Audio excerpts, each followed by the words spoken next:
چند بیت شعر فارسی براتون میخونم که از بس معروف شدن دیگه تبدیل به ضرب المثل شدند و ما از اونها استفاده میکنیم. میگه سر چشمه شاید گرفتن به بیل، چو پر شد نشاید گذشتن به پیل. یا بیت بعدی که میگه قرص خورشید در سیاهی شد، یونس اندر دهان ماهی شد.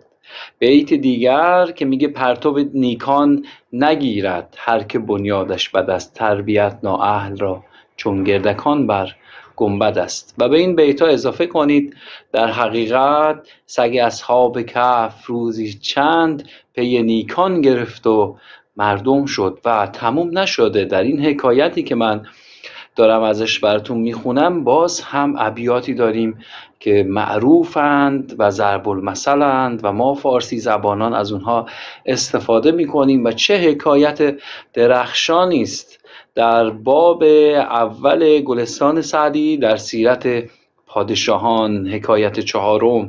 دعوت میکنم حتما این حکایت رو بخونید. حکایت رو به شکل کامل در کپشن براتون میذارم.